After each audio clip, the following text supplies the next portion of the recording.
So, without further ado, let's get to it. The first session is on digital strategies, hopes, and accomplishments. It's going to be a combination of a keynote remark and a presentation, then followed by a panel discussion. The panel discussion will be moderated for us by Dr. Dawit Bekele, Regional Vice President for Internet Society, and then, of course, Ms. Mihret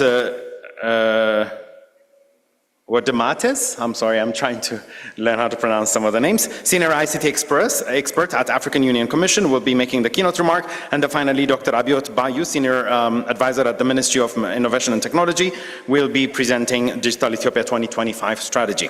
So without further ado, please join me in welcoming Ms. Mihret Woodmatas, Senior ICT expert at African Union Commission, for her keynote remarks. Please welcome her with a round of applause.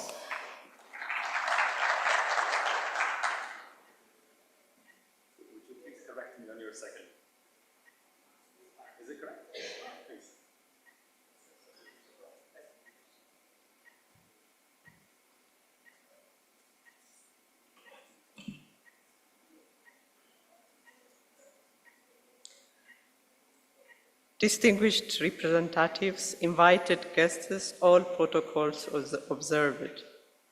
Good morning.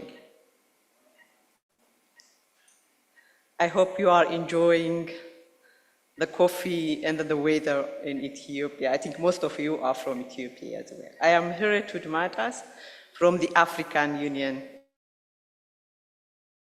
gives me a great pleasure and honor to be here today and provide a keynote speech on digital strategies, hopes, and accomplishments at the continental level on behalf of the African Union Commission.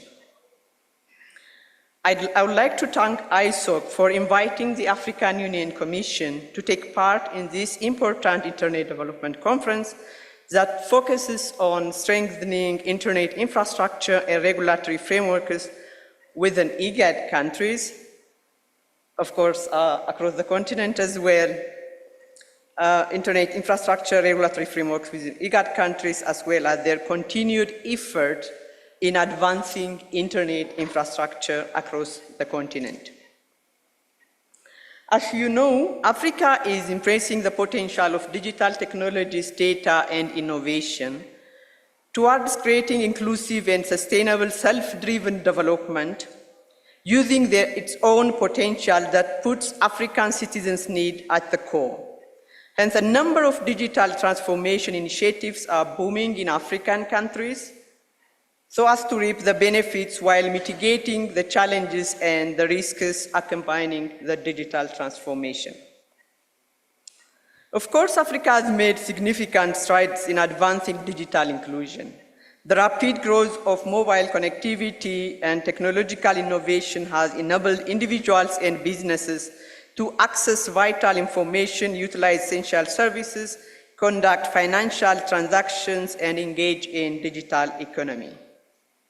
However, as you may know, though we have made substantial progresses, achieving inclusion and universal connectivity is not a near prospect, especially in low-income countries, the majority of African countries. We have a lot to do. The other report also tells us the gaps between the coverage and the usage that we will have to work harder than ever.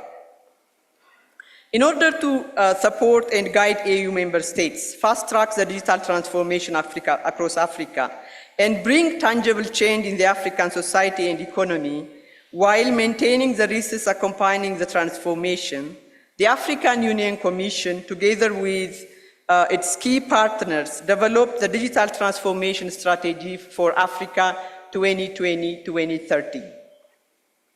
The strategy builds up on existing policies, frameworks, strategies, and initiatives in Africa, and bring together key players in the ICT sector across Africa to achieve its main objective. The main objective of DTS is to harness digital technologies and innovation in order to transform African societies and economies, to promote African integration, generate inclusive economic growth, stimulate job creation, bridge digital divide, and eradicate poverty. As such, the strategy aims to support not only the continent's socio-economic development, but also Africa's ownership of the modern tools in the digital space. Most importantly, the digital transformation strategy for Africa seeks to leverage its strengths and address the current weak common digital cooperation platform, enhance synergies and avoid duplication of efforts. It also pushes the creation of harmonized environment necessary to guarantee investment and financing by setting a digital financing fund. The digital transformation strategy actually selects 4 strategic pillars that believed to be very crucial and important to advance digital transformation across Africa. The first one is creating enabling environment, policy and regulatory framework. The second one is digital infrastructure, which we are challenged heavily, and then digital skills and human capacity, as well as digital innovation and entrepreneurship. The strategy also looks at supporting critical sectors, including digital education and the agriculture and the health sector, which is very critical for our to success our digital transformation. Moreover, the strategy looks at as well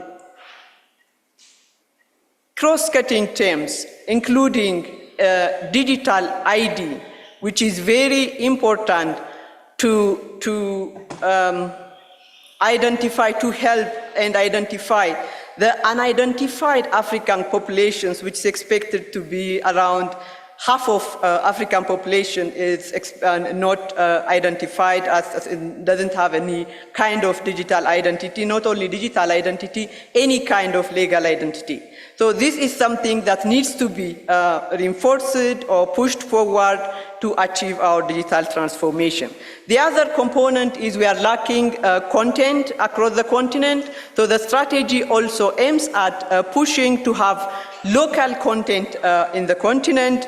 Also, our security and data protection is something that we are far behind, and we are pushing forward, also strategy push forward to have proper data protection policies and regulatory frameworks, among others.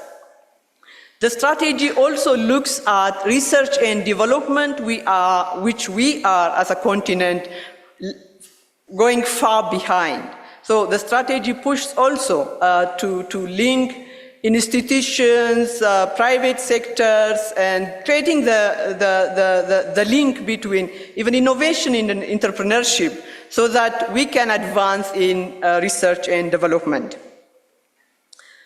Moreover, the strategy also identifies political commitment at the highest level. As you know, without having a clear, a political will, which that should be accompanied by clear strategy, as well as dedicated financial investment to advance the digital transformation, whether to build the infrastructure or to advance the digital skill or to promote innovation and entrepreneurship, the digital transformation will not be easily achieved. During our ministerial conferences that happened last year, African governments are committed to advance their digital transformation effort and promise to harmonize policies and regulations across the continent. They also promise to push the integration or the alignment of the digital transformation, their country-specific digital transformation strategies with the African Digital Transformation Strategy 2020-2030. By this, we will push the harmonized regulations policies across the continent, and then the harmonized or the seamless infrastructure, digital infrastructure that will actually forces or enhances the single digital market, which is a critical component to advance the African continental free trade area. I have also good news for you. After the adoption of the digital transformation strategy for Africa, so the African Union Commission, together with its stakeholders, worked on a number of strategies and policy documents. Among others, the Digital Education Strategy for Africa, which is aligned with the education strategy across Africa as well, and then the Digital Agriculture Strategy, which enhances our agriculture, and then to get the benefit out of technology and change our agricultural practices, and then make Africa self-sustained production. There is also a digital health strategy that is pushed to member states for domestication to ensure the health of African population. There is also the African Union Interoperability Framework for Digital Identity. There is also a digital data governance framework, the Continental AI Strategy, and the Digital Compact, among others.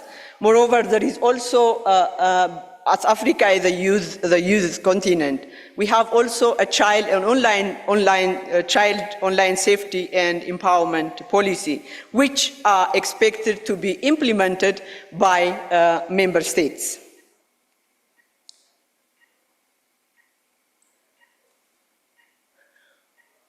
All these developed strategies and policies, regulations as well, we need to see also how far they are implemented by member states. So how far are we coming closer? Because this is very important for Africa's integration. If we don't harmonize our policies and regulations with member states, and then the integration is in both ways, and a soft aspect as well as the hard aspect. So the road, the infrastructure, the others as well as these policies, harmonizations, and so on. So in order to see where we are, where are we at this point of time, not only in implementing the digital transformation strategy across the continent, but also what needs to be done to speed up our integration through the integration of the soft and the hard infrastructure. The AUC also created tools to monitor the implementation across the continent. This is actually accompanied by a lot of capacity building, which was provided to all member states for some regional economic communities as a pilot, but also as a combined for the remaining members, RECs, or African Union member states, given the capacity building trainings as well. But the response that we are receiving was not very encouraging. So maybe I will appeal for member states here, actually, so for this moment from IGAD, who did not respond so far for our assessment for how far are we implementing the digital transformation strategy in your particular country. Kindly contact me, and then so that we can guide you how we can get more information from you, so that we can come and then say we are where we are, and then these are the steps that we need to go to achieve the inclusive digital transformation across the continent.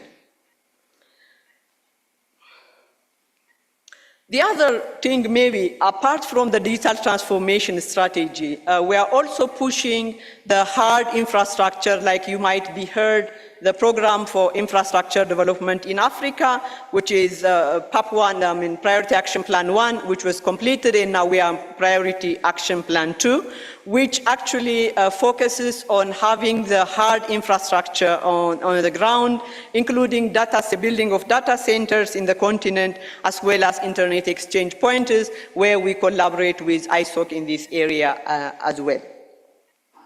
So having this, to ensure successful digital transformation across the continent, as I mentioned earlier, political will accompanied by clear strategy and dedicated investment are key pointers that needs to be pushed forward. Increased investment in digital transformation by creating favorite and harmonized policies and regulatory frameworks, the establishment of national and digital strategies, we know that we can, which something we are going to see after this speech, like the example in Ethiopia, Kenya, and also other IGAD members as well, which is encouraging. But we humbly request as well, and we try to advocate all the time, try to consider the continental strategies that has been forwarded to you. We have a number of strategies at the continental level which are expected to be harmonized and demonstrated at a national level. If we are not able to see those continental strategies, our harmonization and our integration will not be achieved so fast. So we are encouraging all member states here, regional economic communities present, to consider the continental strategies out there and then try to align those strategies to look to align with the national strategies. I may say, like, these continental strategies are not coming from nowhere. This has passed through a number of steps. Consultation from member states, validation from member states, and then adoption and endorsement at the Permanent Representative Committee, as well as the Executive Committee at the highest Head of State Summit level. So we encourage you to see those strategies and frameworks and try as much as possible align so that we can enhance or fasten our integration and realize the Africa we want, which is the Agenda 2063. The other important aspect we try to emphasize is investment needed in digital literacy and digital skill, which is very, very critical. Without having this digital skill and then without pushing the required, not at the basic level as well, at the highest level as well, we need those skills. Without those skills, we keep on being a consumer. We never be a producer or a key player in the global stage. So we also encourage member states to invest and harmonize this in digital. It can be scaled up at a continental level as well. So infrastructure, especially connecting the unconnected in the rural areas, is something that needs to be prioritized because we are talking all the time inclusive digital transformation and inclusive digital transformation. Inclusive digital transformation cannot happen if you don't connect the unconnected, especially in the rural African areas.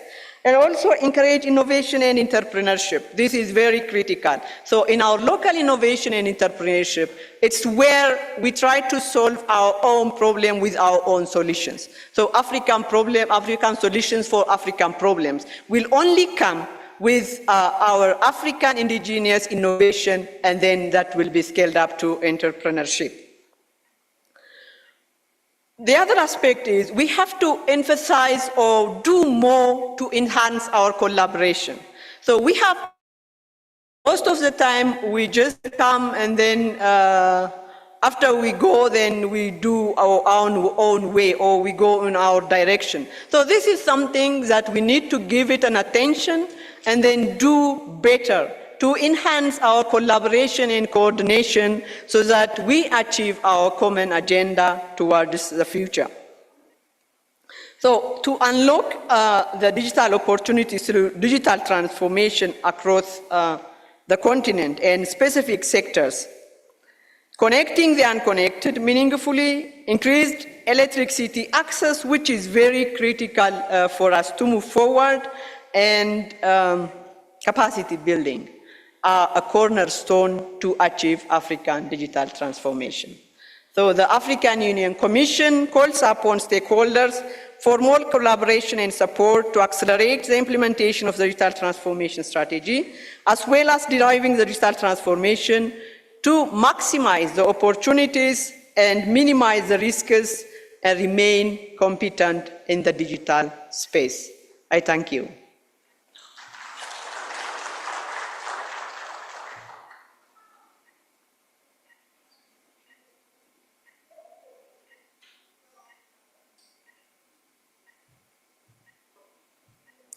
Thank you so much for that wonderful presentation, and we look forward to hearing more from you and your perspectives, as well as what your office aspires to do at the African Union, definitely during the panel discussion, which will follow just in a moment after one more presentation. So without further ado, ladies and gentlemen, I'm going to invite our next speaker, who's going to walk us through his presentation in the next 20 minutes as well.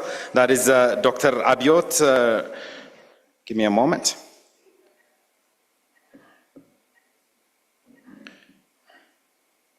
My apologies.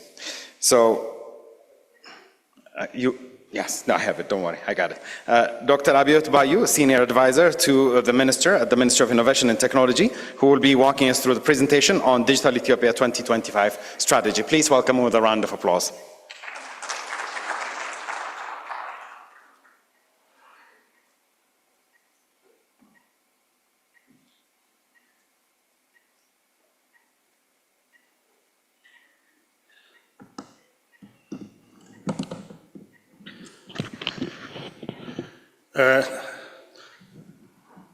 እንደምን አደራችሁ.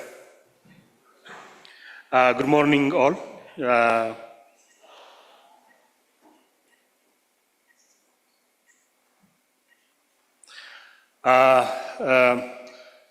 My name is Abiyot Bayou.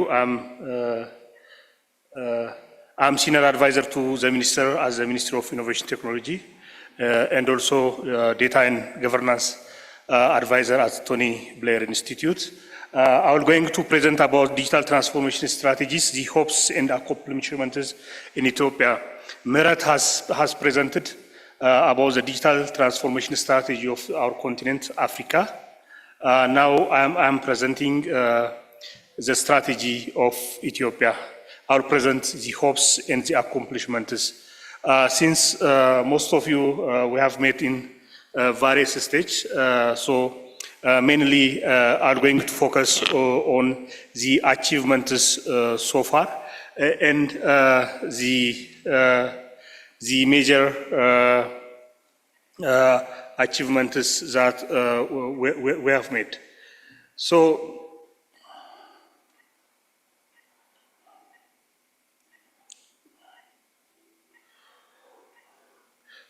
it's not going together. So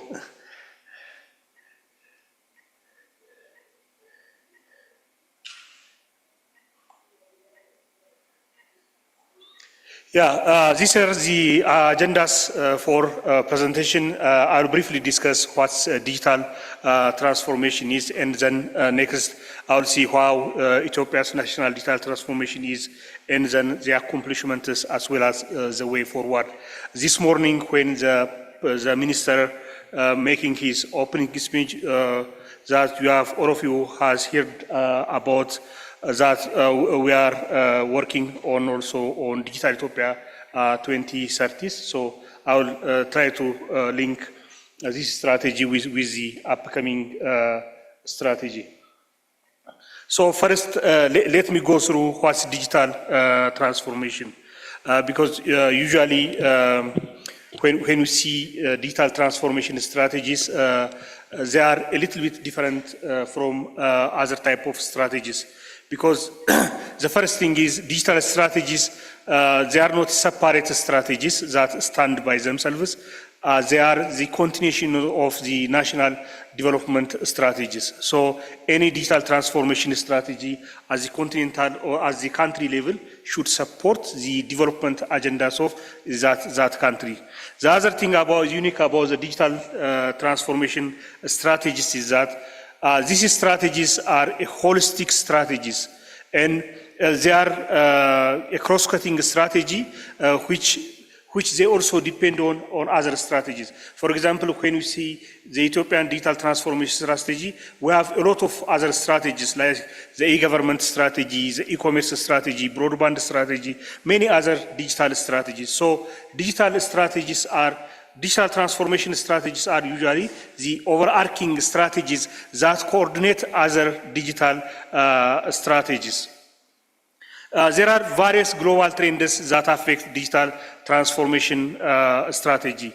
The first one is these digital strategies are highly affected by new developments. For example, in any other strategies, you can make like 10-year strategy or 7-year strategy, 5 strategies. But it's always difficult to make long-term strategies in the technology because technologies are changing from time to time. So we need to have a loosely held strategy, then we need to update it from time to time. Otherwise, unless we have some agile methodologies, unless we have some customization procedure, it's difficult to have a 5-year strategy and waiting until that strategy is completed. So this is one of the unique feature of the digital transformation strategy. The other one is digital transformation strategy, especially the implementation of digital transformation strategy needs continuous learning. So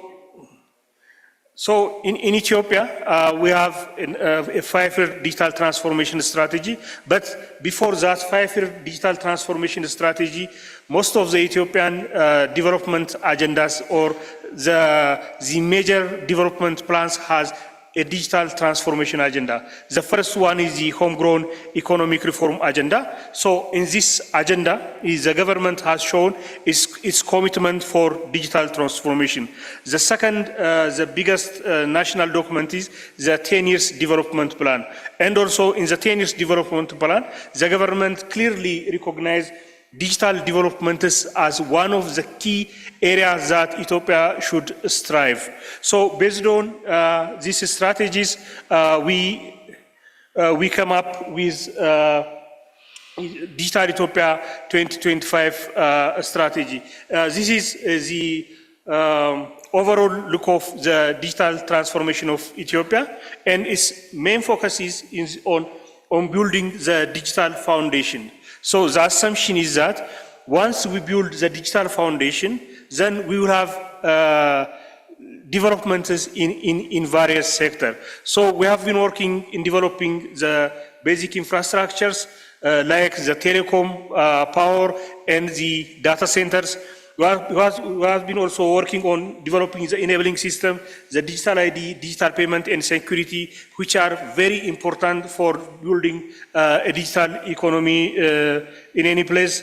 The third one is digital platforms, which are mainly focusing on e-government and e-commerce. And the final one is building the digital ecosystem, which include skills, financing, and policy and regulation. So for the last 5 years in Ethiopia, we have been following this direction to implement digital transformation.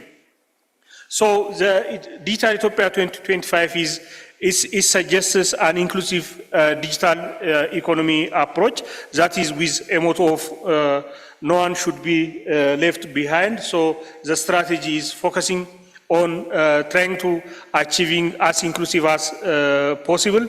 So this strategy is considered as umbrella strategies for other strategies to support, and also it has been mobilizing critical stakeholders. So our Ministry of Innovation and Technology is the main government organ coordinating this strategy. So, but the implementation is not mainly by this ministry.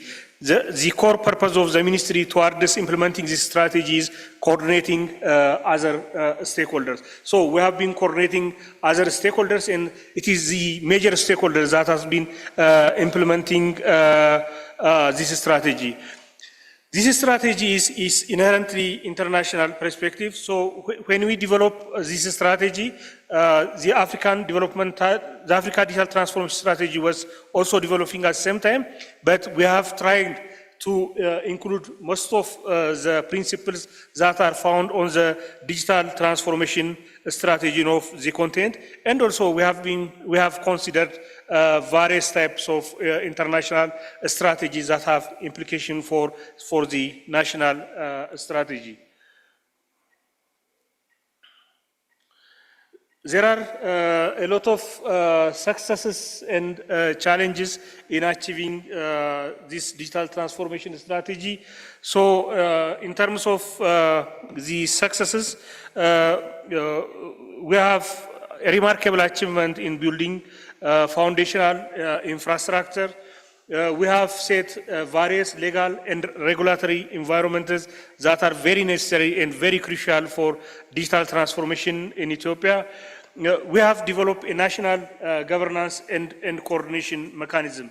So especially in implementing digital projects nationally, it needs a strong coordination mechanisms. So far, the government has established the National Digital Transformation Task Force, and recently, starting from the last year, this task force is now the Digital Transformation Council, and this council is leading the digital transformation in Ethiopia, and its main purpose is to ensure coordination among different stakeholders. The other thing is, we have been achieve a lot of developments in digital service delivery and digital finances and public administration improvements.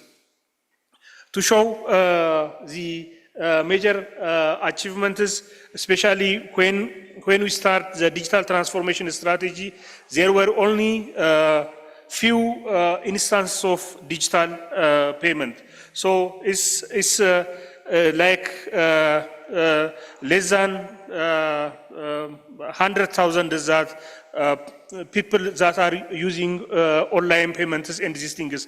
But now there are a lot of e-payment application, digital payment application, and a lot of use cases. Telebr alone, for the last 3 years, now it has around 51 million customers, more than 51 million customers. It's a lot of people now using Telebr, and it has more than 3.5 trillion transaction for the last 3 years. It's a lot of money has been transferring using digital money, and for the first time in Ethiopia, the digital payment transaction already overpassed cash transaction. Now, most of the transactions are digital transaction in Ethiopia, and this is one of the biggest achievements of the digital transformation in Ethiopia in the last 5 years. The other one is increased digitization of public services. Now, there are around more than 700 online services provided by government services. And there are some, especially some organizations like revenue, trade, health, and other organizations that has implemented a lot of critical digital services that are provided to the public service. In terms of infrastructure, now we have more than 43.5 million mobile broadband users all over the country. 43 million means a lot of people. So that means we have a lot of people online these days. 43 million is like maybe 20 small African countries added together. So having 43.5 million data users means it's a big market. A big market is already created online. There are also a lot of proliferation of private data center as well as cloud service providers. So at the beginning of the strategy, there are only few data centers which are owned by government. But now we have a lot of private data center and cloud service providers, and we also consider as big achievement of the digital transformation. The other one is the rollout of the national digital ID. As discussed previously, digital ID is the foundation of a digital economy. So now almost 11 million people are already registered in the digital ID program, and this will go through as far as 75 million customers. So, in a nutshell, these are the major achievements of the digital transformation of the country. It doesn't mean we have achieved what we want, but the trend shows that we are in the right track towards developing the digital economy of Ethiopia.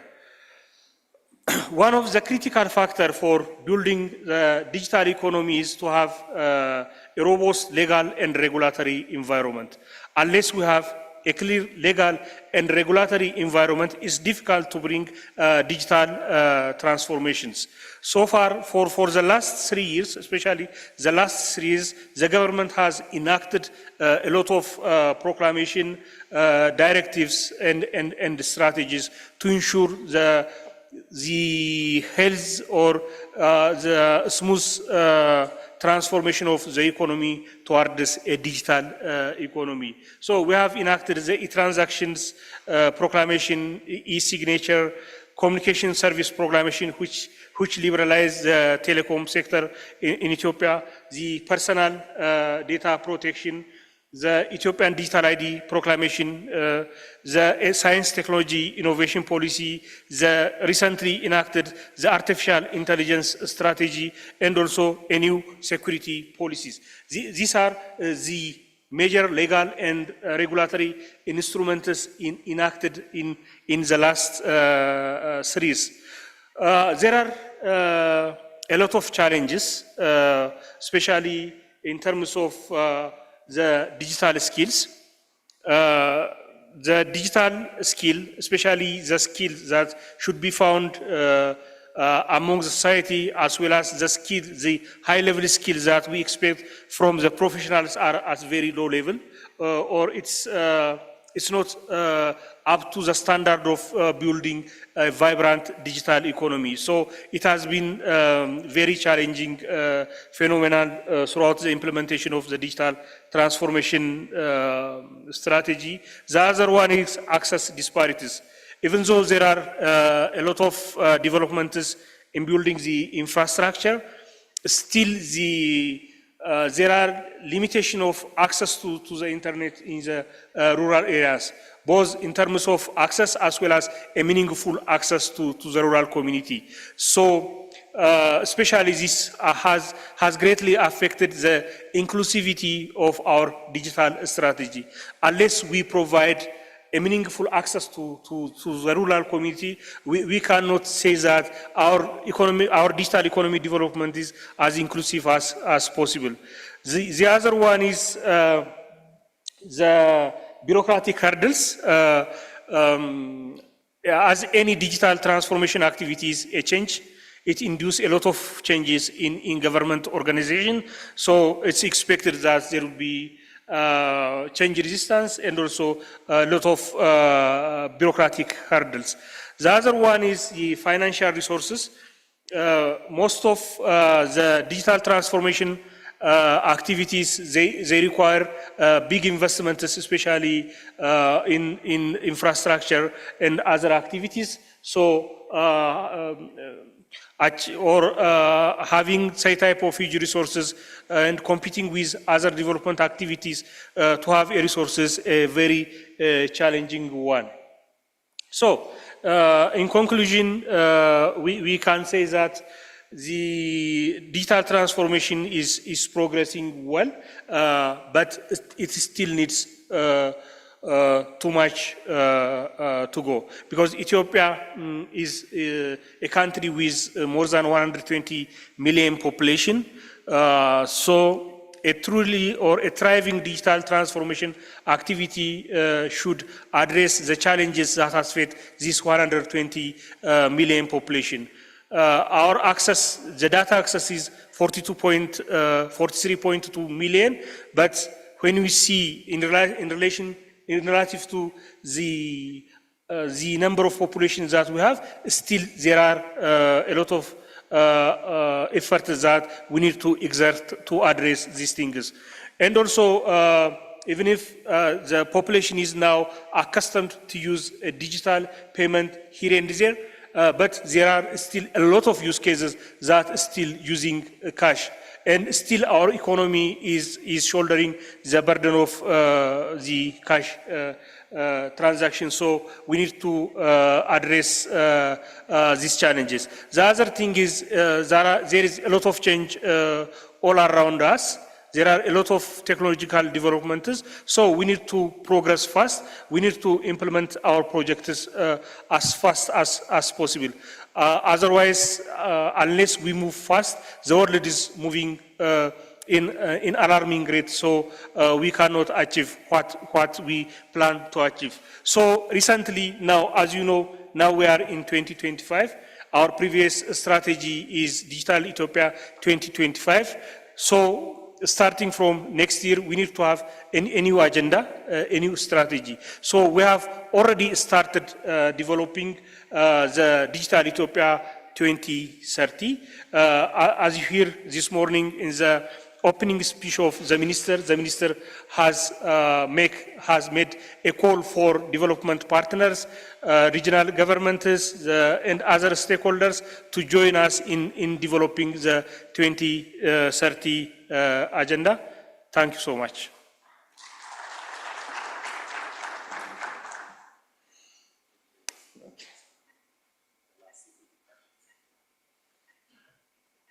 Thank you so much. That was Dr. Abiyot Bayou. He is the Senior Advisor at the Ministry of Innovation and Technology to the Minister.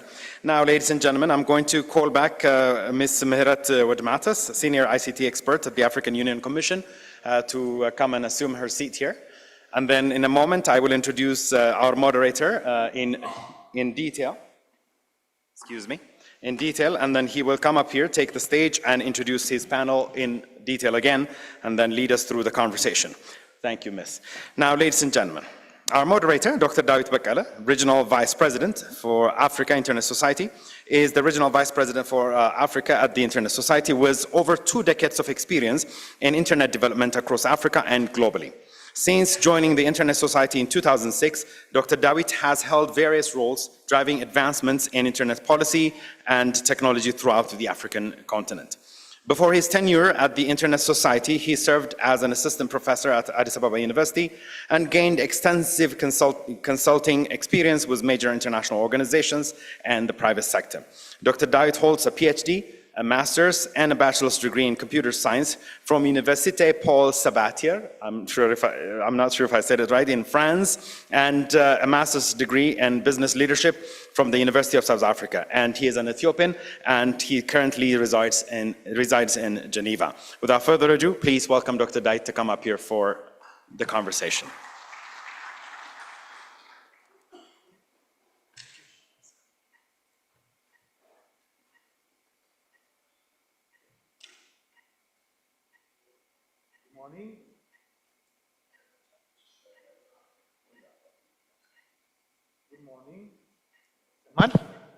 Okay. እንደምን አላችሁ? አመሰግናለሁ. It's an honor to moderate this distinguished panel. I will start by introducing more formally the panelists. Ms. Mihret is a senior ICT expert at the African Union Commission and focuses on developing and implementing digital transformation policies and strategies at the continental level. With a strong passion for bridging the digital divide in Africa, she is dedicated to leading and collaborating on regional and continental digitalization projects that promote universal digital inclusion and contribute to realizing the Agenda 2063, the Africa we want. Prior to this role, she held both technical and managerial positions in public and private organizations, including Ethio Telecom and Ericsson. In these positions, she played a pivotal role in advancing broadband services in Ethiopia and expanding connectivity to underserved areas. She holds a master's degree in communication engineering from Duisburg-Essen University, Germany, and a graduate diploma in leadership development in ICT from Dublin City University, Ireland. She is also a PMI certified project program lead. Thank you, Mihret. Thank you also for accepting to replace Walid Hamdi, the head of the Information Society Division of the African Union, who was supposed to give this speech, but who couldn't make it for private urgent reasons. And she accepted yesterday to come and give this speech. Thank you so much for that. Dr. Abiyot Bayou is a distinguished senior advisor to Minister of Innovation and Technology in Ethiopia. In addition to his advisory role, he serves as Data and Governance System Advisor for Tony Blair Institute for Global Change. He earned his PhD in ICT Management from the Korea Advanced Institute of Science and Technology and has completed executive education programs at Harvard Kennedy School and the Digital Frontiers Institute. Dr. Abiyot is also a certified digital finance professional. Thank you both for accepting to give these presentations and also to participate in these panel discussions. So I will start with maybe a question or two, and then we'll give the opportunity for the participants in the room to ask questions. Thank you both for talking about digital transformation strategies that are critical because without a strategy, everything that we do will not lead us to where we want to go. So this is critical.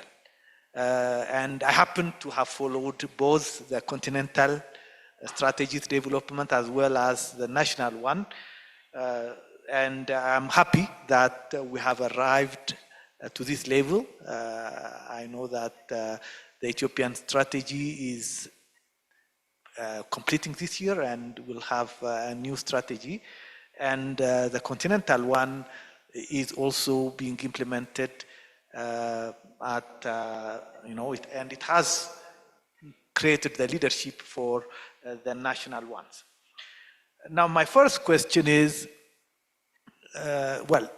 when we talk about digital transformation, it means that everything that we are doing offline is going to be online, which is fantastic for some of us. But for those who are not connected, it means that they might not be able to do what they used to do because everything is going online and they are not online. And that is the case of 60% of Africans and 80% of Ethiopians who are not online.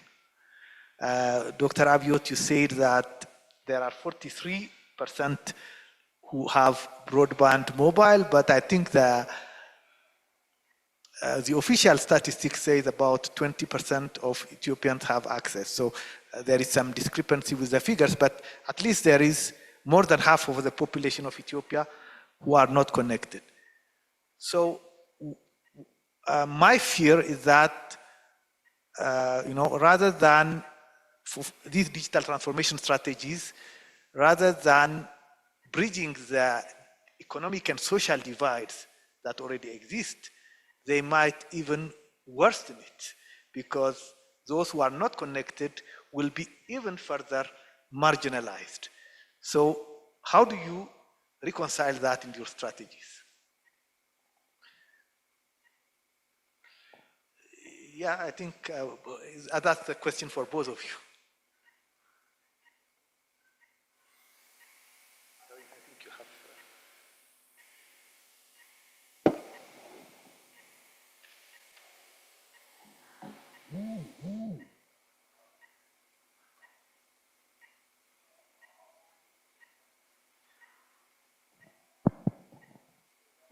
Thank you very much for the question. First, let me clarify the statistics. The statistics of 43% of actually 43 million is recent statistics which is found as end of in December. 43 million subscribers means it's so even if Ethiopian population is 120 million, it doesn't mean all 120 million needs the internet. Usually we consider people with the age of 15 and above should have access to the internet directly. So these 43 million Ethiopians having access to mobile broadband are those above the age of 50 and above. So we consider this one is a remarkable achievement. So in 2017, like 5 years ago, we have only 90 million subscribers. Now we reach 43 million. This is a subscriber for only Ethio Telecom.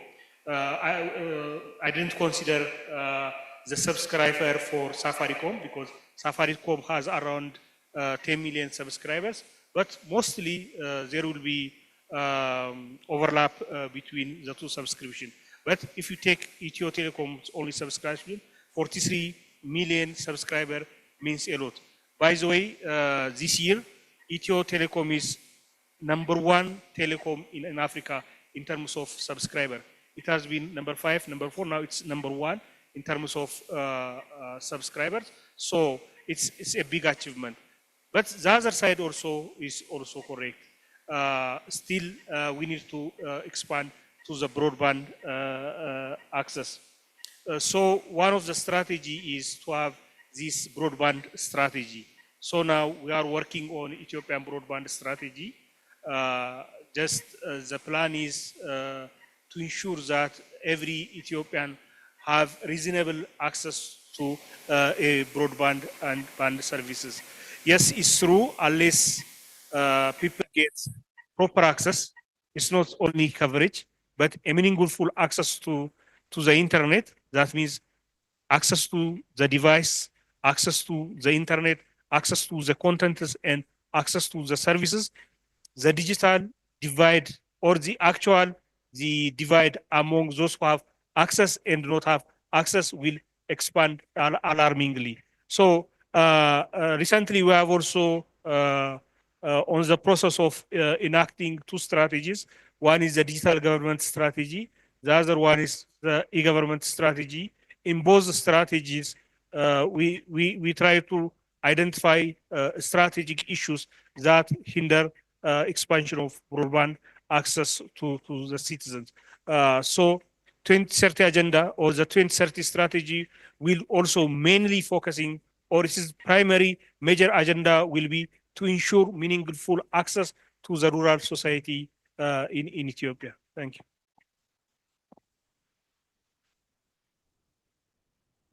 Thank you very much, Dr. Dawit. You actually raised a very pertinent point that needs to be discussed or need a solution. That is a fact that our connectivity level is so low. If you see it as a continental level, we say it 40, but if you can come to low income countries, even it is lower, it's below 30. This is fact. So this is something that needs to be worked out in order to reap the benefits of the digital transformation. The African digital transformation strategy said inclusive is for a purpose, because we have to consider it all the time, the inclusivity. When we talk about inclusivity, then we have to know how many of African citizens are connected to have meaningful access. So the usage, and even not only the coverage, most of the time we are good in the coverage, but the usage gap is very low. So each and every African Union member states or African countries is expected to have a particular or a focused or targeted intervention to increase the meaningful access to all citizens, particularly in the rural areas. As we know, the telecom or the broadband service is always said to be a private sector business and so on. And then maybe you may not get a lot of resources or fund to go and connect the rurals because it doesn't, the return on investment is not as such attractive. So these gaps should and needs to be closed, in my view, is only by own government. So there could be a public-private partnership and so on and so forth. But the government, or each and every government, needs to give a particular attention to close the connectivity gaps. Otherwise, it is said that we are saying inclusion, and then there is a possibility that we increase the exclusion. We are not only, the exclusion is also not going to be only in our particular member states. We are going very far behind when we compare ourselves in the global stage. So that is very critical for us to remain competitive and self-sufficient to solve prioritized problems to achieve what we would like to achieve. Thank you. Thank you very much. And I think that these kind of conferences help in exchanging experiences, because one of the reasons why we organize this conference at a regional level is that it's because some of the countries are more advanced in connectivity or in other areas, and I hope that we will be able to share those achievements, but also those challenges, so that we can go forward together. Maybe one quick question, or I don't know, a question, and then we will go to the Q&A with the audience. Dr. Abiyot, you mentioned something that I noticed very well here in Ethiopia, which is change resistance.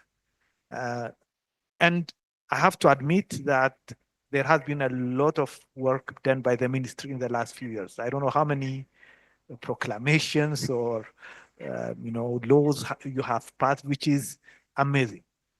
But that comes with the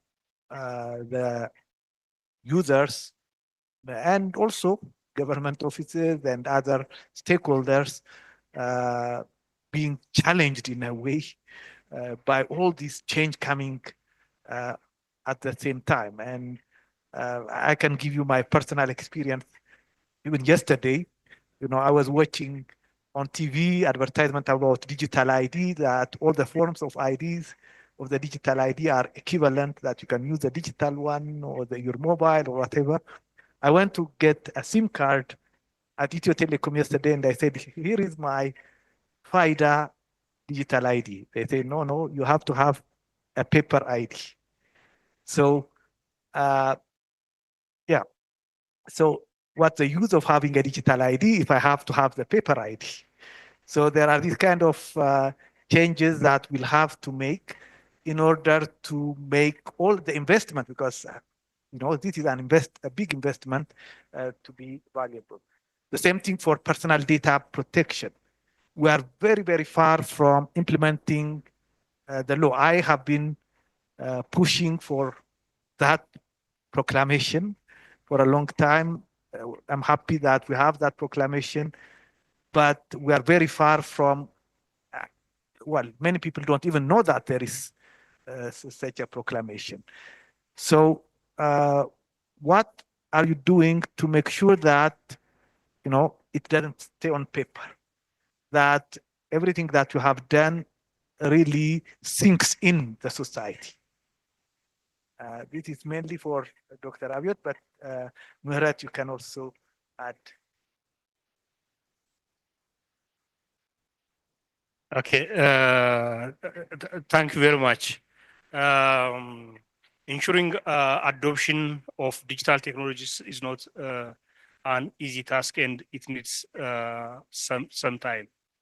But let's see this particular case of requesting a paper-based ID, while the digital ID itself is a digital.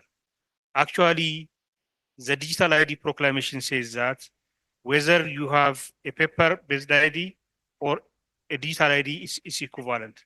And the e-transaction proclamation also suggests if something is issued digitally, it is recognized digitally. There is no issue of this regulatory issue But the problem is the person working as a front desk. If he says that no, usually we don't claim our right. In the first place, we don't know our rights, and also even if we know it, we don't claim it. So it's a challenge, and I also recognize these challenges. But the actual implementation strategy for the digital IDs is voluntary ID, but depending on the use case, it's mandatory. Now in Addis Ababa for banking purpose, digital ID is mandatory. So it's like it enforces the adoption of the digital ID. But there is a challenge also in making this one. Sometimes, if unless you are sure that everybody has the instrument, making it mandatory also excluding others from their rights. So the government is balancing these two things. In one hand, it enforces implementation. In the other hand, it ensures that nobody is excluding as a result of this one. So the digital ID implementation has the phases. The first phase will be now, that is expanding the base, and the second phase will be it focuses on strict or implementation, and the third one is the normalization phase. So it is in general it needs a very intensive work to ensure that one. The other thing is on also adoption of any other instruments. Now the digital ID is working. The digital payment system is working fine.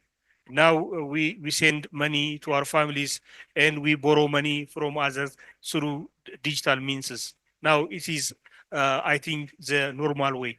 But there are still government organizations, they requested cash for their services.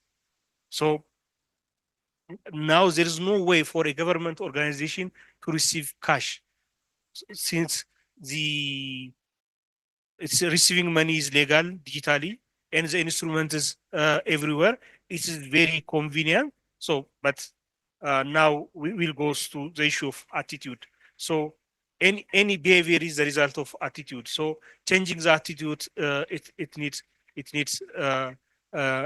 some time.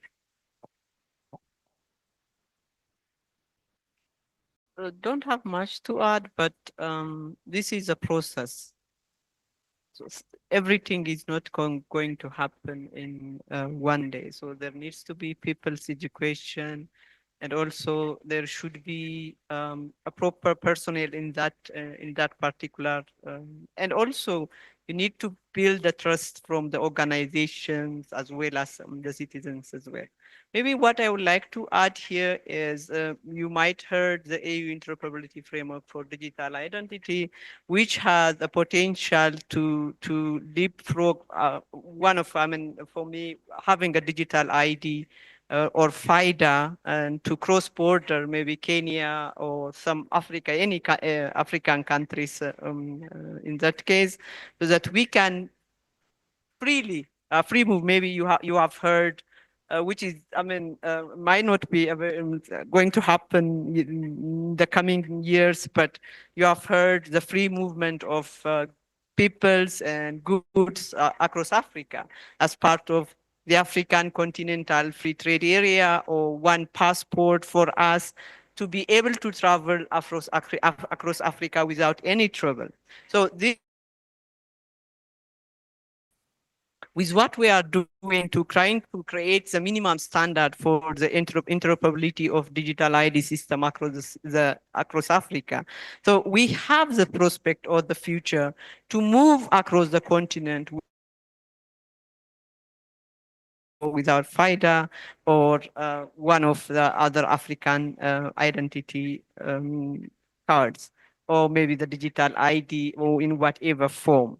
So it has a potential, but it is a process, or there are also some challenges that we can encounter on the way forward, but it is, I mean, we as a user to push it and make it happen for our own benefit, of course. On the other hand, there should be some things that needs to be done on the data, particularly personal data protection and so on and so forth. Thank you. Thank you, Dr. Abiyot and Mihret. I think now we can take questions from the audience.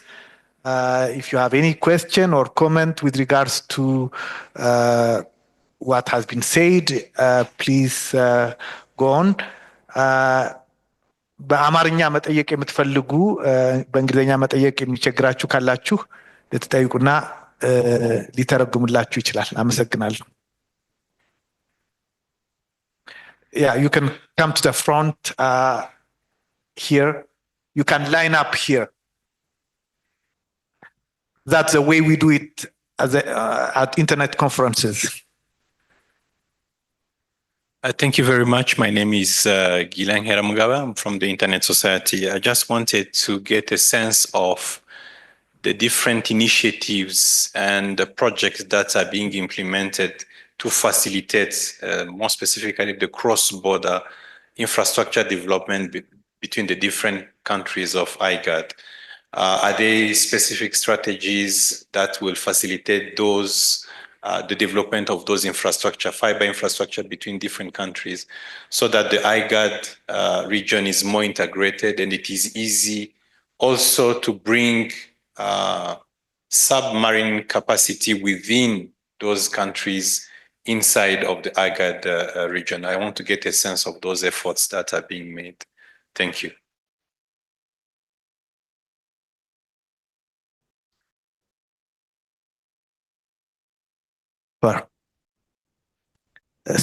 Okay. Okay. So 3 to 5 people, and then we'll answer. Okay. Please introduce yourself whenever you ask a question. Okay. My name is Nasraddin Suleiman from Addis Ababa University. My question is for Dr. Abiyot.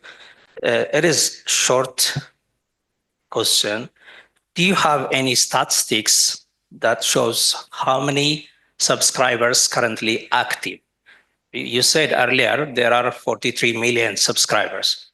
As we all know, when we subscribe, a person may subscribe for more than one service or for more than one SIM card. But after subscription, we may stop using it. So do you have the statistics that tells currently active subscriptions? Because usually the reports shows us the subscription number. Can you clarify that? Thank you.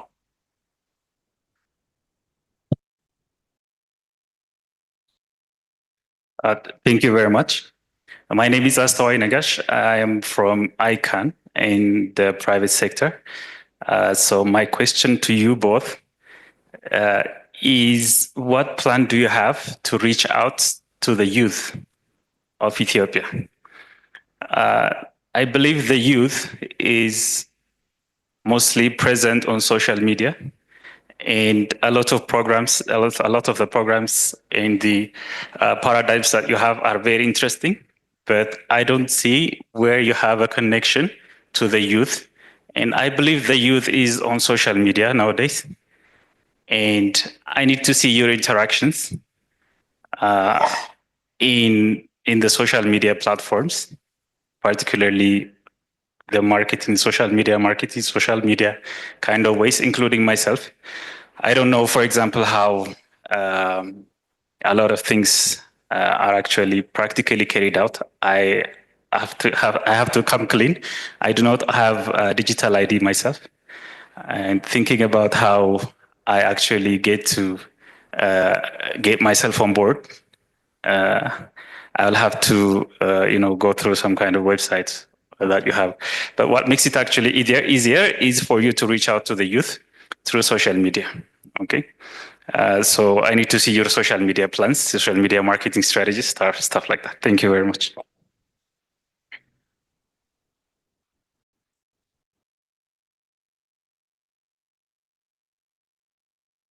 Good afternoon. My name is Alfred Gitai from Kenya. My question is to the panel with regards to the digital transformation strategy. I think Dr. Abiyot, you spoke about Ethiopia's digital transformation strategy, and in your presentation, you had two pillars as the foundation, one being telecommunications and power. And my question to you is, what efforts are being put in place to introduce a separate power company license to allow for a co-location of mobile network equipment so that we can have faster rollout across the country. And this will eventually lower the cost of 4G and 5G services because, of course, with competitors like Safaricom and with Ethiotel, sharing infrastructure might be a challenge. So maybe we need a tower company license to allow for a neutral third party where they can co-locate their equipment, and this can hasten the rollout plans that both companies have. If you have any information about that, I'd be grateful. Thank you. All right, thank you very much. My name is Theodoros Kutai. Lived in Helsinki, Finland, but traveled to from between Ethiopia and Finland. So I promote digital education and cybersecurity, information system audit. But today my questions regarded to those challenges that especially Dr. Abiyot raised. And then as I am digital education promoter, I would like to focus my question on that challenges. Limited digital skills, especially given the gap in the digital skills across many communities, what specific strategy can be implemented to ensure that digital literacy program, rural areas and underserved areas we can serve effectively? What the strategies? Do you have any strategies that focus for those rural areas? I guess this question for both of you. Thank you very much. I will be the final. My name is Bahru from Africom Technologies. My question is, we are talking about coverage, expansion of internet services, but there is also one missed element. Accessing device is a very difficult situation. If you look at in Ethiopia also, there are heavy tasks. They put heavy tax on accessing device. Therefore, especially for rural community, I think when I look, the coverage is like 99.2%. Therefore, if the farmers, they don't have device, what's the use of the coverage? Therefore, this thing, I think from Africa point of view, I'm expecting also some, insight from Mihret and Dr. Abiyot. Thank you so much.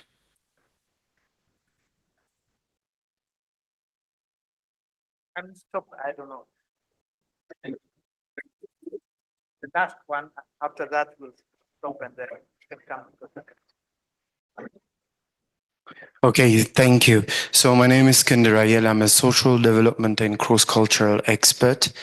And this is an important event, definitely. And we're already learning a lot about what's happening in Ethiopia in relation to internet development. Also, we're very critical on how we can grow this in an equitable, inclusive, as well as in a way that doesn't harm also individuals who lack digital literacy. And I don't know if you've been following recently, there's been a lot of publications related how especially young people are having difficulty navigating the internet world and how their personal data is also exploited for personal use. So my question revolves around this subject, especially also internet penetration as internet gives access to individuals to flourish.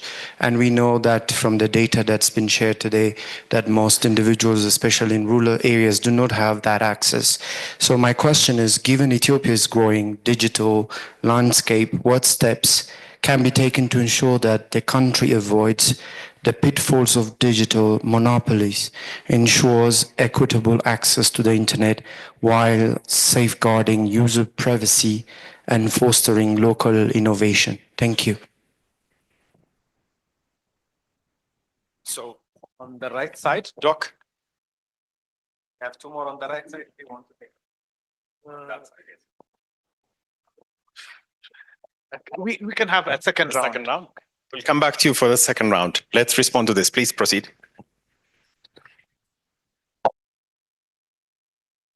I think they can start answering to the questions, and then we'll come back a second round. So if you have questions, please hold them, and you'll have the opportunity to ask.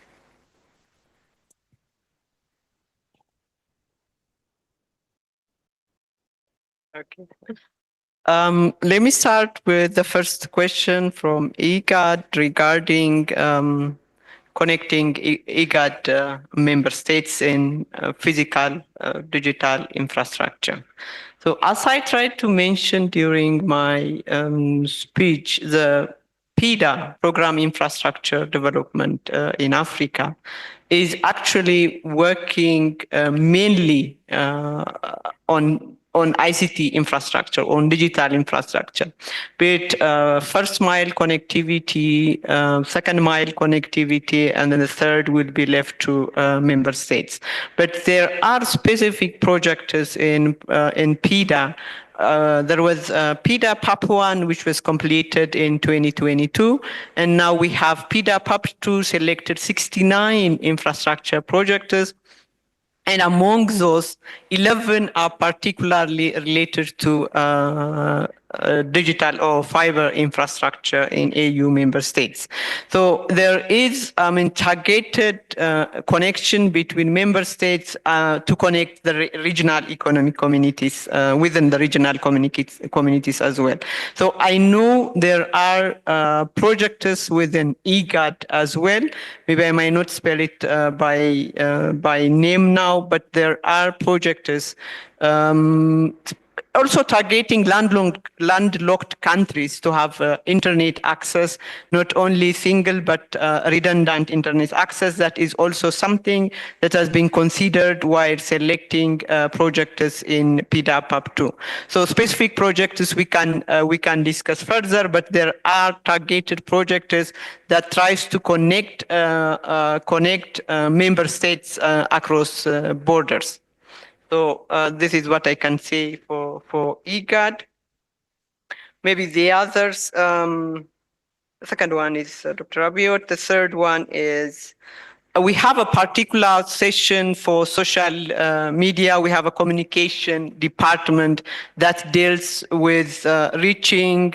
There is also a so-called digital media on the AU. There are a number of initiatives that try to reach not only the youth. Actually, they are trying to target the youth as well, but they try to push what we are doing in this space. There is a specific department to deal with that one. I can give the contact for those department as well. Okay, this one, number 4, will be also the digital literacy. That is one of the foundational pillars that we are considering in digital transformation strategy as well. That's why also that is the digital education when it is selected as a critical sector, the digital transformation for education is also developed based on the CESA or the continental strategy for education. So when we see the digital strategies at the continental level, we are trying always to enforce what is existing, because the continental education strategy is pushing and having everyone literate, both in the digital, also in the normal literacy as well. So it is included if we refer the digital education strategy for Africa, the literacy, the informal sector, and everything is included. But what is required is to start it and then to take it at a continental level. There is also specific numbers that is targeted to be achieved by the end of 2030. The strategy is already there, the plan is already there, the mechanisms are already there. What is limiting is just to push it and then make it happen in the ground.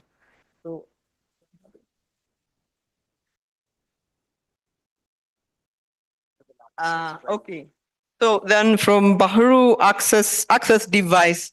So that actually, so when we say meaningful access, that is meaningful access actually includes the content, the device affordability, as well as the capacity or the skill that the citizens or the rural areas requires to benefit from the internet. So when we push meaningful access, as I said, we have a coverage, a good coverage, but the usage gap is very low. So in order to bring the usage gap, when we talk about meaningful access, it includes, in fact, the device. And then one of the proposals to bridge this gap is to manufacture those in devices within the continent.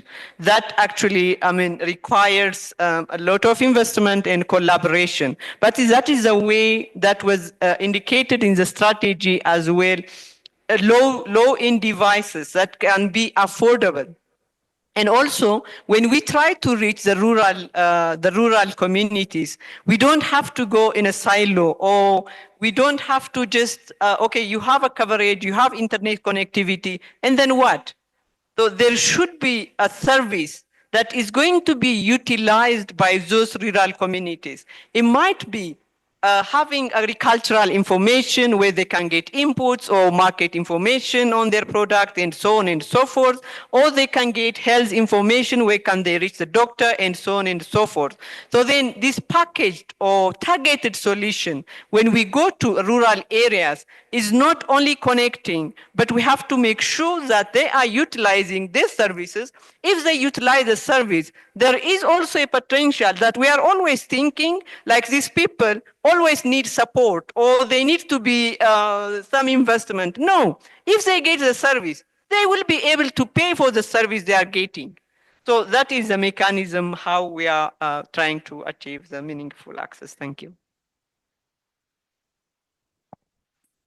Okay, thank you very much. I will try to answer some of the questions. Let me start from the last one, which is about what the government is doing to ensure protection of data, to ensure privacy of the local communities, at the same time improving local innovation.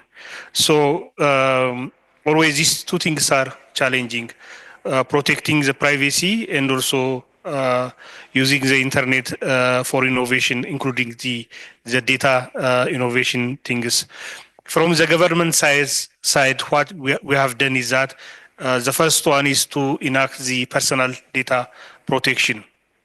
So the personal data protection proclamation its main purpose is to ensure the privacy of people, especially protecting personal data when people goes online.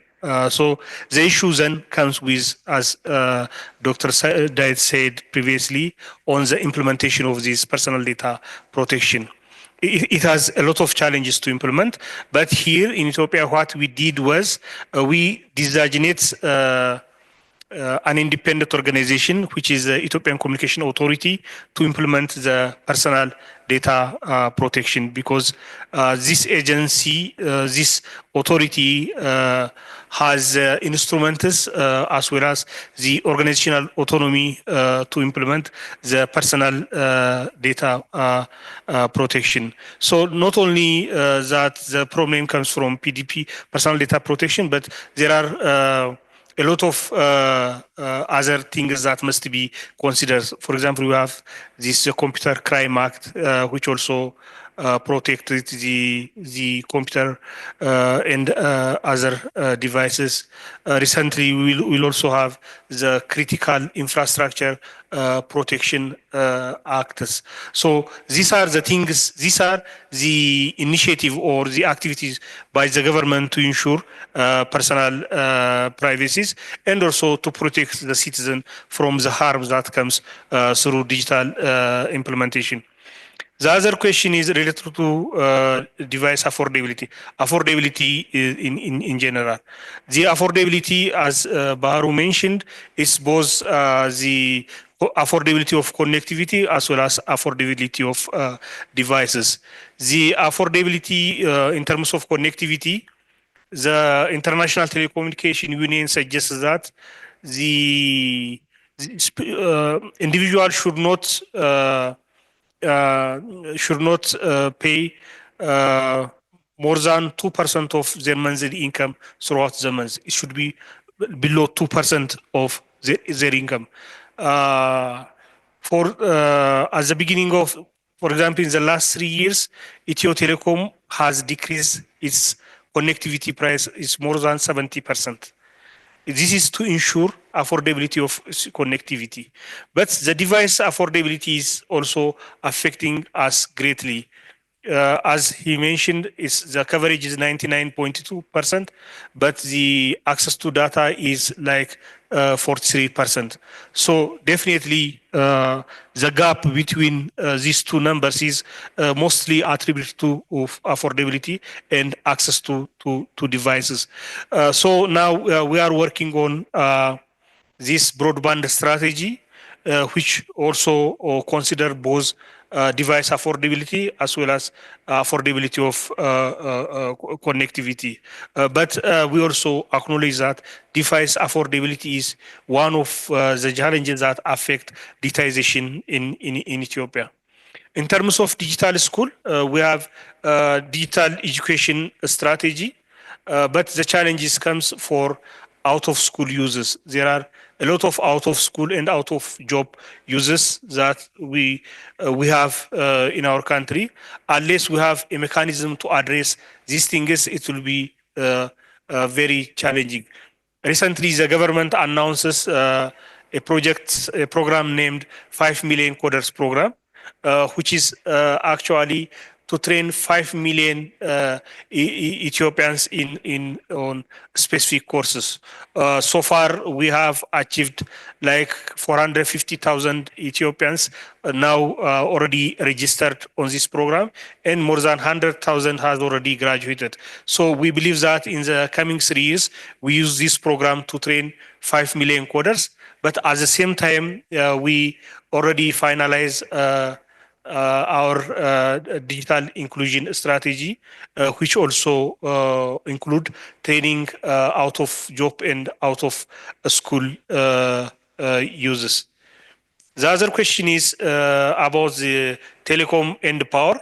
Yes, unless there is a power, there will not be a digital transformation, because every device needs to be powered up to be useful. And unless there is some mechanism to access to power, there will not be access to digital services. So we usually consider the infrastructure expansion along with the power expansion. But another question is about the tower companies. Actually, our communication proclamation allows the tower companies or infrastructure service providers, and also there is also a regulation on that. But the regulator has its own scheme or its own timeline to allow these things. These things are usually related with on return on investments and other activities. I think now they are on the process of revising this regulation. But as you said, to go faster for the expansion of the telecom service. Having infrastructure service provider is very important. The other one is regarding the number of subscribers. Yes, we have data on subscribers as well as active users.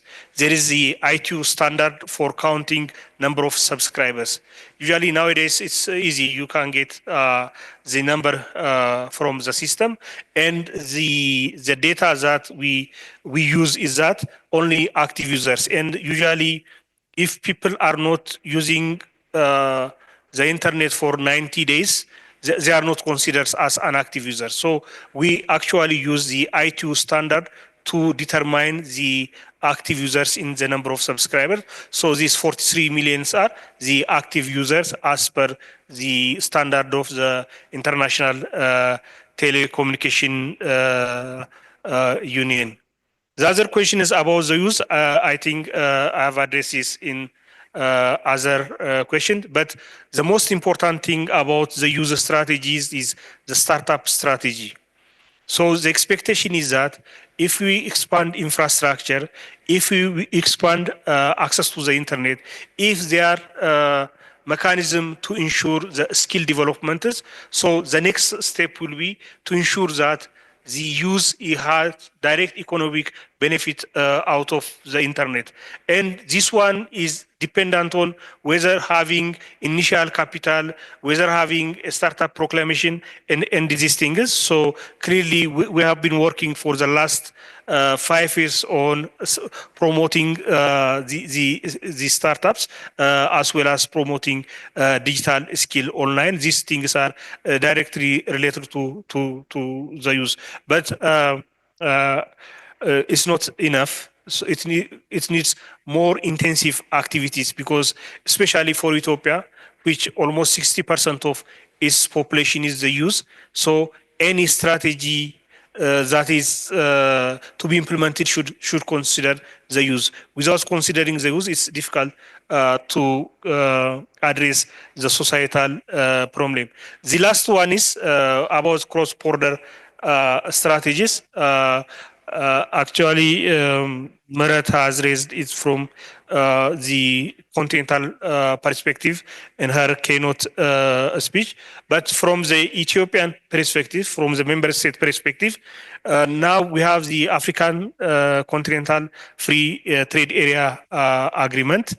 This agreement is already signed. It's now a rule that governs all African countries, and based on this agreement, now we have this digital trade protocol and more than a lot of annexes that help to implement this one.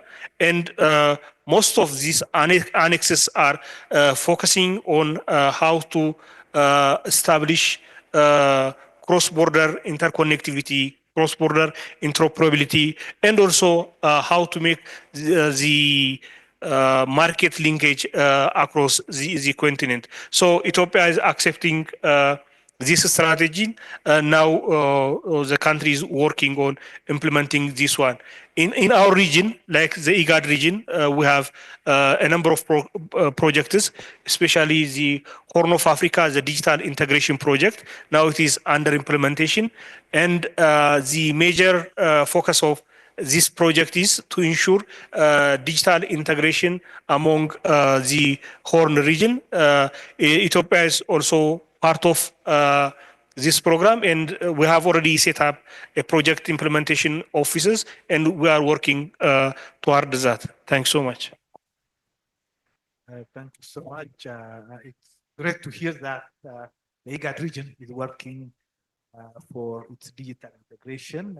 I think it's a very welcome news. As promised, I will take a second batch questions, especially from the other side, because I think I have privileged the right side now.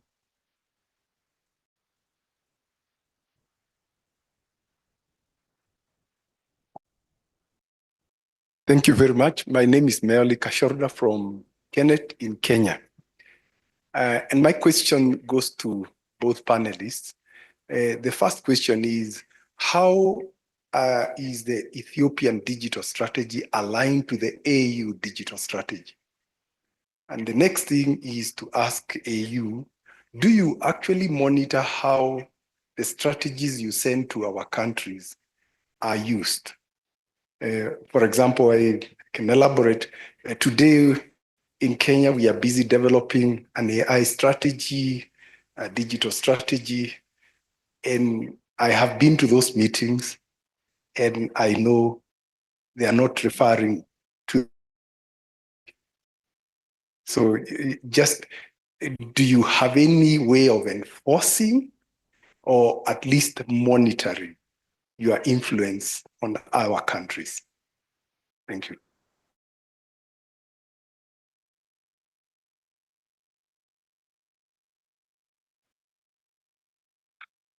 አመሰግናለሁ በአማርኛ እንድናገር ስለተፈቀደልን እና በመጀመሪያ ዶክተር ዳዊት ከዚህ በፊት በኢንተርኔት ሶሳይቲ ስብሰባ ላይ ስለተናገረው ነገር ለማስታወስ እፈልጋለሁ እና ምን አሉ መሰላችሁ አንድ ትልቅ ስብሰባ ደቡብ አፍሪካ ላይ ባለው ላይ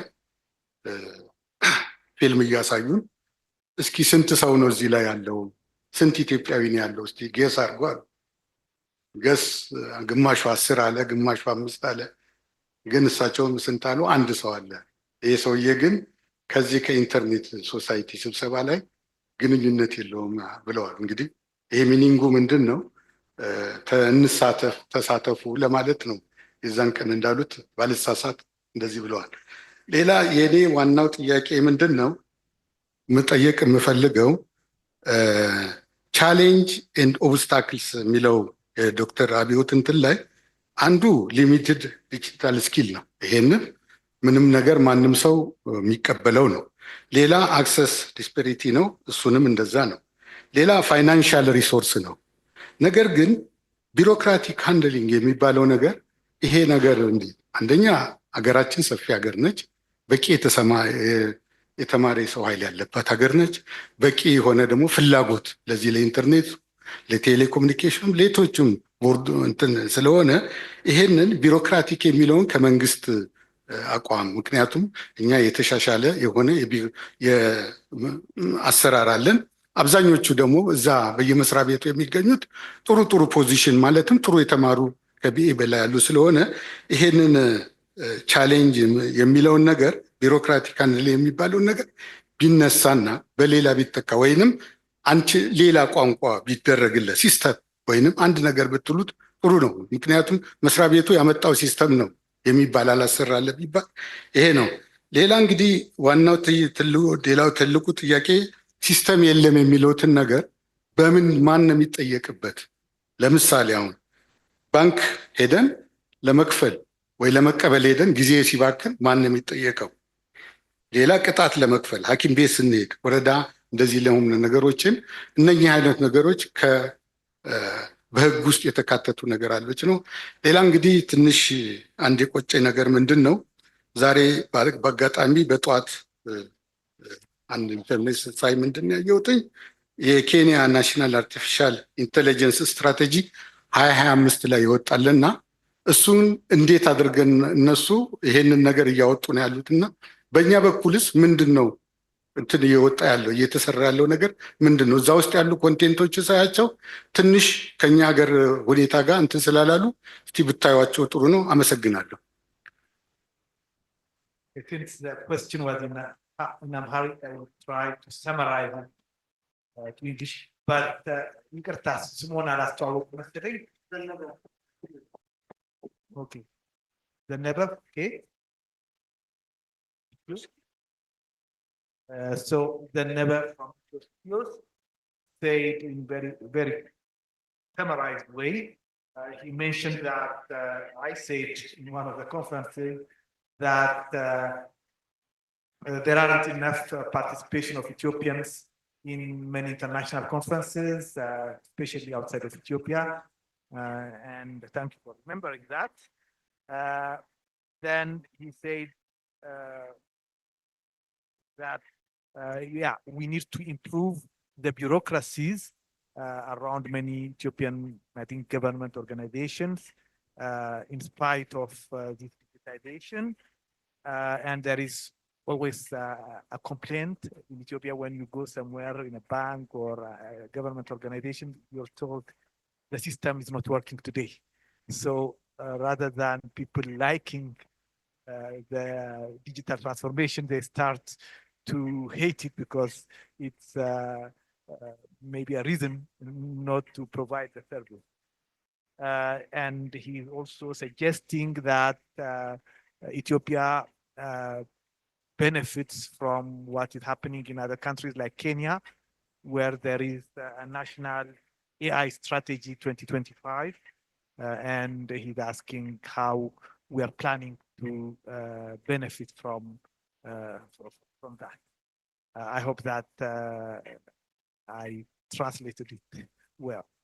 I think we can take one more question before we give the chance to the panelists to answer. And after that, I think we'll go to a well-deserved lunch. Okay, thank you. My name is Mulgeta Asafa from Support Education. I have two questions. First one is, what is the purpose of expanding connectivity when African contribution to digital content is almost minimal? And who is benefiting from this connectivity? This is my first question. The other is, it was told that we have a problem in digital device, in digital content, and so on. Now, who needs to come first, connectivity or content or device? This is my question. Thank you.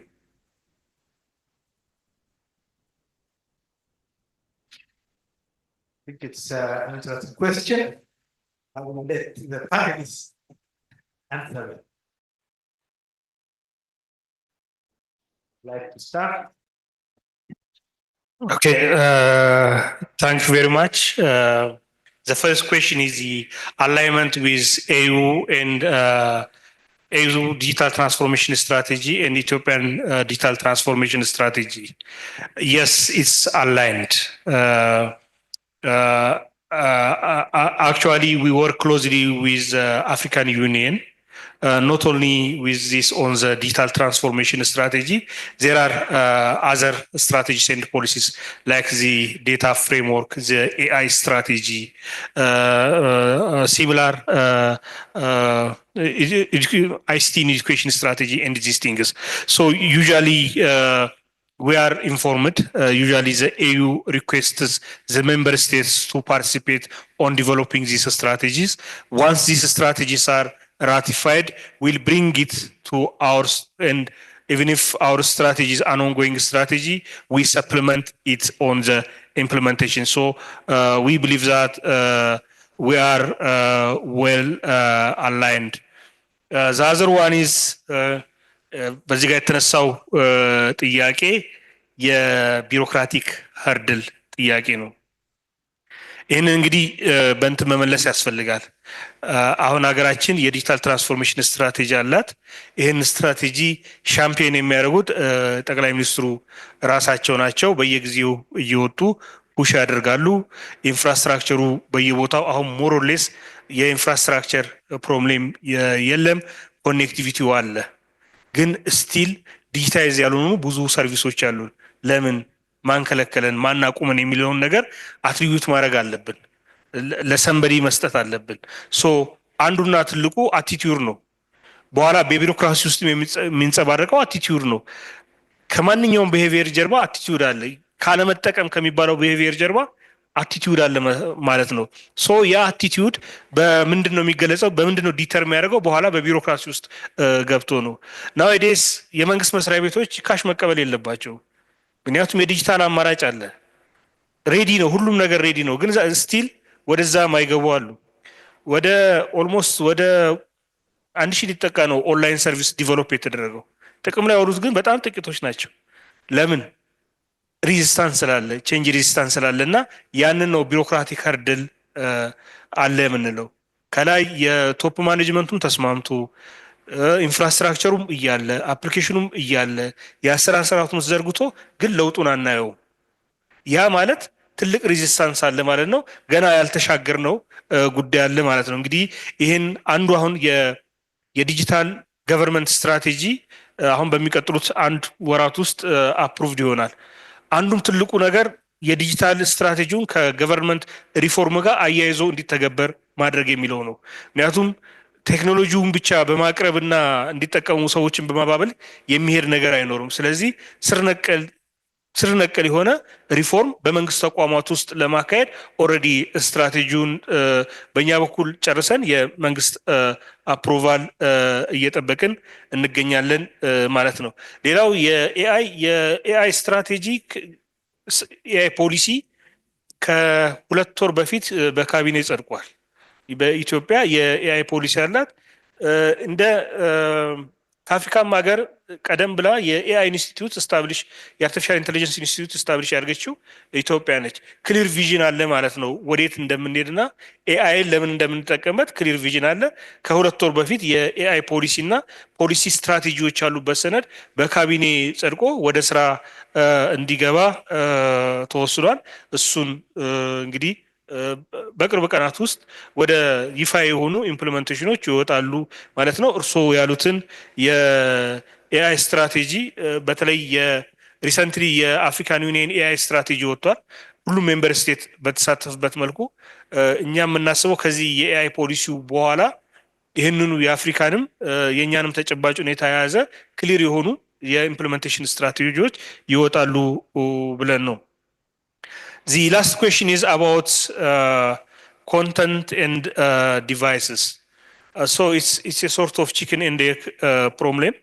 So sometimes if you have the infrastructure, you have the chance to train your society. If you train your society, they will create contents. But nowadays, it's not only content that you expect from society. For services, for any services can be provided through the internet. So unless you have a robust internet infrastructure, nowadays it's difficult to provide government services or any other services to your society. For instance, like a few years ago, our financial inclusion is very low, like this is 80 or 22%. But now it's increasing more than 3-fold. Why? Because of the digital infrastructure, the proliferation of the digital payments. So there is no comparison for expanding infrastructure. Infrastructure should be there to provide any other services, whether you provide content or not. Thank you. I summarize a little bit what we said in America for our international partners. So he said that to answer to that attitudinal change is a major challenge.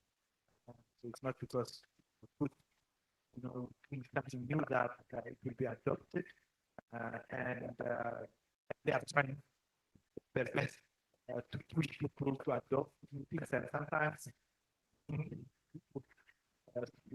programs, and we have seen that maybe if I may add, for example, with you kind of up to the digital payment and that kind of thing. That will enable us maybe to do more and more of these new tools that will bring us forward.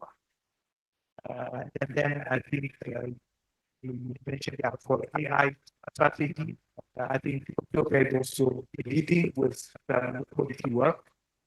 So even though it recognizes that Kenya, that the work Ethiopia also has been with the AI Institute, it has been doing some work as well at the national level.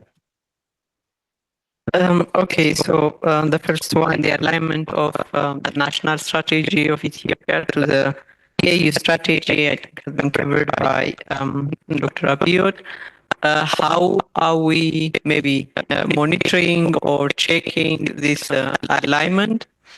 we actually put a mechanism to follow up the implementation of the DTS in each and every member state. We developed a so-called an institutional architecture that clearly states the roles and the responsibilities of each and every stakeholder, including member states, regional economic communities, African specialized institutions, development partners, and UN agencies as well in terms of implementing the digital transformation strategy. And then also we clearly specified what is expected from each and every member state and key stakeholders as well. This is actually followed by the implementation plan as well as online kind of, partially monitoring, evaluation, and learning framework, where we clearly put target and achievements specified in the implementation phase of the digital transformation strategy. And then we also provided the capacity building training for each and every member state who responded positively to our request, and then expected to respond to our survey. The survey is mainly checking where member states are in terms of implementing the digital transformation strategy, as well as pushing their own digital transformation strategy as well. And this is the exercise which we are doing now. I think from IGAD member states, we have response from Ethiopia and Burundi. Okay. So from East Africa, we have Burundi and Ethiopia, not many from East Africa, and that actually we have totally only 5 member states and 1 African specialized institutions, which should be improved. We sent out reminder to our contact points are the Ministry of ICT or digitalization. So we try to reach out each and every member state all the time.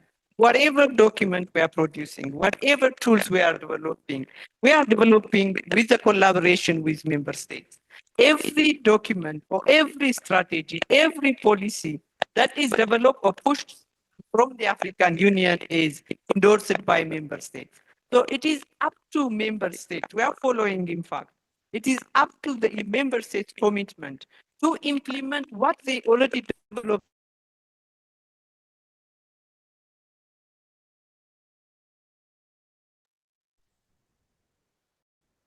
Are present. So we try to push it to domestication through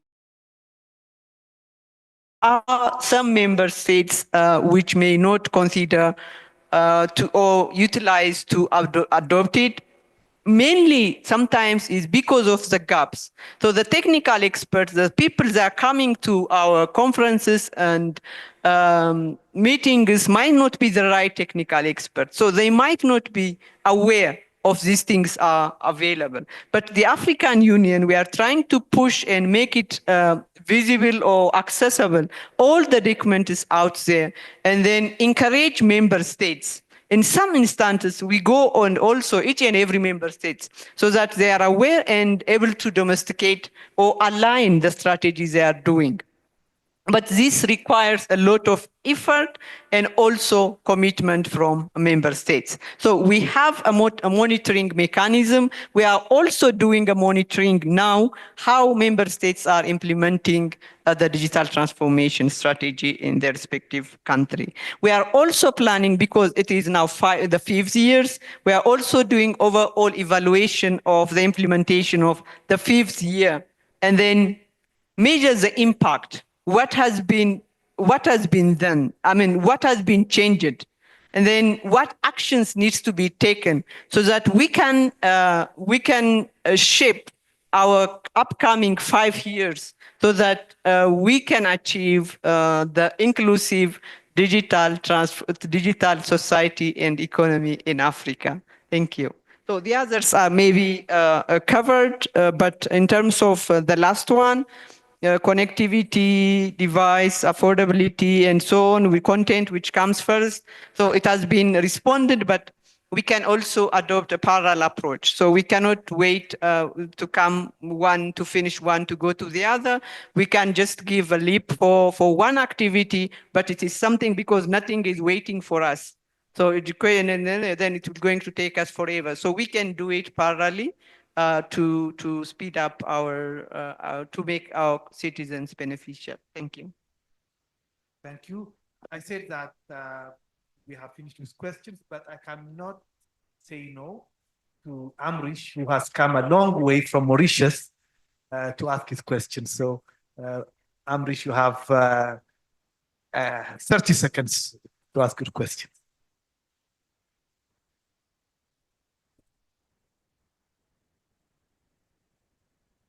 Okay. Hello. Yes, thank you, Dawit. And I would like to thank the panelists as well for the very insightful discussions. So my name is Amrish Foke. I work for the Internet Society. And at the Internet Society, we stand for an open, globally connected, and secure and trustworthy Internet. And as such, we track Internet shutdowns and service blocking of social media services around the world. And we are always a little bit sad when we see service blocking and internet shutdown in African countries. And for example, there is one ongoing in Ethiopia. I understand it is for security reason to protect the population.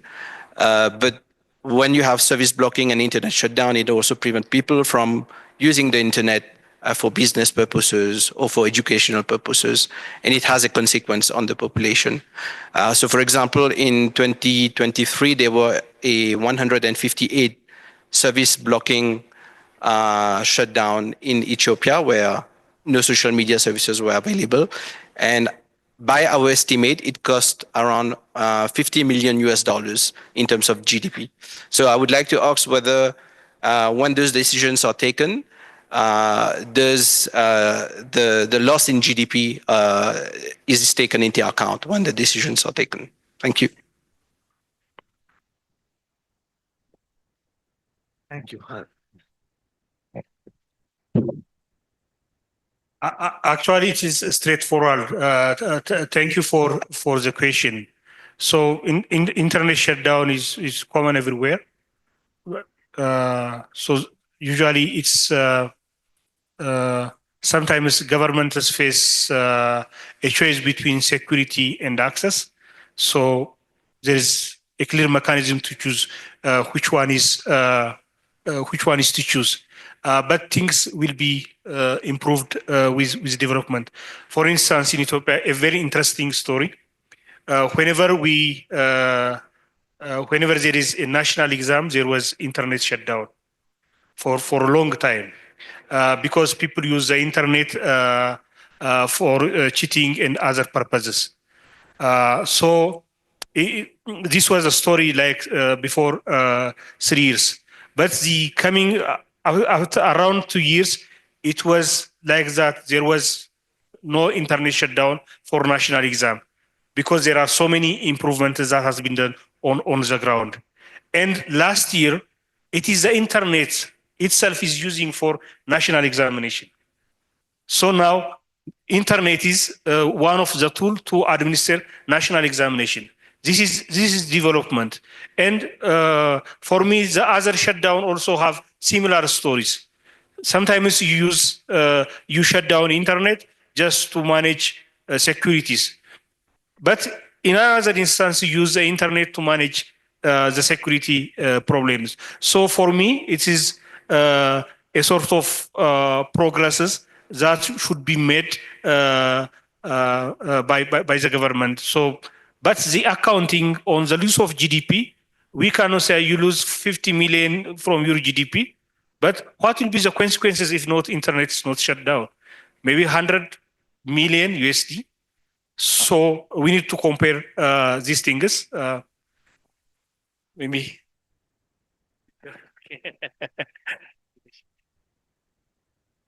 Thank you. I think it's an opportunity as well to talk to other countries like Kenya, for example, where they have avoided shutting down the internet most of the time. I think the last one was during the riots recent in 2024, where it was just a few hours. So I hope that Ethiopia will go into that direction, and even countries like Nigeria, for example, where there are many security risks, they have managed not to, shut down the internet. So I do hope that in the future, Ethiopia will also be able to manage all these challenges, and we completely agree that the security of the citizens has to be,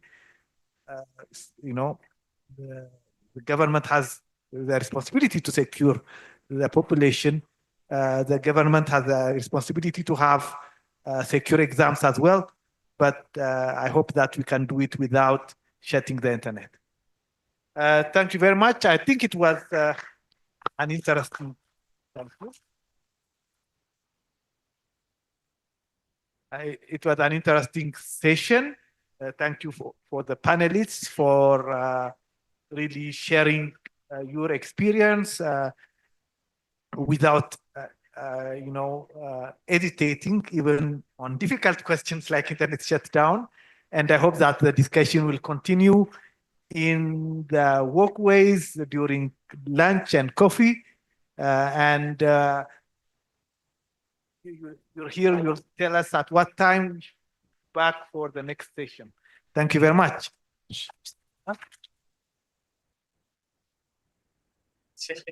Ishi, thank you so much. Please remain on stage for just 1 minute for a group photo as our panel.